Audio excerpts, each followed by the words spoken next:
Alright, so just a quick video on the symmetry and anti-symmetry, just maybe to assist in thinking about how to reconstruct the full solution from this partial solution. For those of you that would like to do that, to say, well, I would like to not only work with one half of the solution, but to be able to reconstruct the full solution, I just want to explain to you just more or less how one would go about doing that and maybe a way to think about that. It's fairly intuitive if you just look at what's going on. If you ask yourself, if I apply load here and I apply load here and they're both in the same direction, things will go down. So the vertical displacements, so whenever I have a loading that is parallel to this direction of rolling, those displacements associated with those directions will essentially just carry over from the left to the right as is, without any change in sign or anything. Just whatever the displacement was here, we'll look at this distance from this right hand edge down here. Then we just start from the left hand edge, same distance. They would have the same vertical displacements, that field. Okay, that is essentially for the symmetrical case. So let me just do the symmetrical case finish, and then I'll go towards the anti-symmetrical case.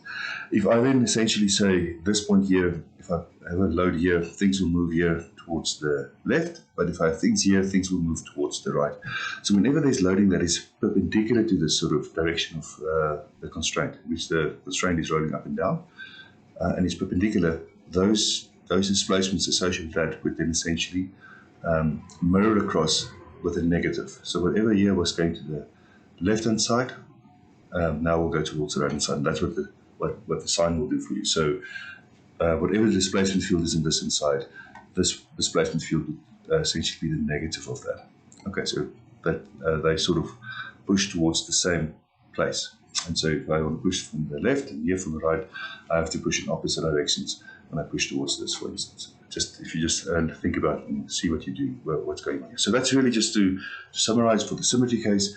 When I have loadings perpendicular, or the displacements or the loadings that are perpendicular, parallel to the direction of the roller, they will just transfer from this side to this side as is, and the loadings or the displacements that are perpendicular to this roller would map with a negative. That's really how that would work. Okay, and the anti-symmetry case, very similar, just the opposite in all honesty. So it's a similar kind of way of thinking. Whenever I have an anti-symmetry case, if I have the displacements that are essentially parallel to this constraint condition, but you can think of it as otherwise as it's really perpendicular to the direction of the rolling. Same as what we had in the symmetry case. When I had perpendicular to the direction of rolling, things translated with a negative. So in this case, the vertical displacement or vertical loads are essentially perpendicular to the direction of rolling, or you can think of it parallel to the where this axis is, parallel with the axis, but perpendicular to the direction of rolling. That translates with a negative again. So what was up here goes down here. So that's essentially how that would work. Again, stuff going from the right to the left, here from the left to the right. That's sort of how you would map those fields. And if I have, again, displacements that are parallel to the direction of rolling or perpendicular to the anti-symmetry line, then essentially what that would mean is things would just map as is across. Okay, so as is across. So again, I'm just going to summarize.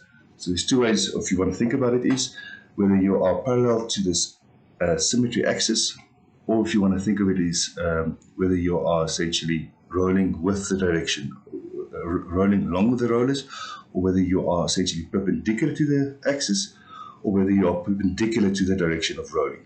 Okay, so that's essentially what happens in the symmetry case. In the anti-symmetry case, things are you can think of it as your loading or the displacement is parallel with this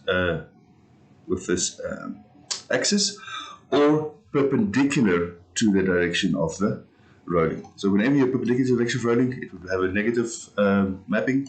If it is parallel to the direction of rolling, that maps just as is. Okay, and that's sort of the spirit of this. Hopefully this helps you to see how you can build up the full solution from this partial solution.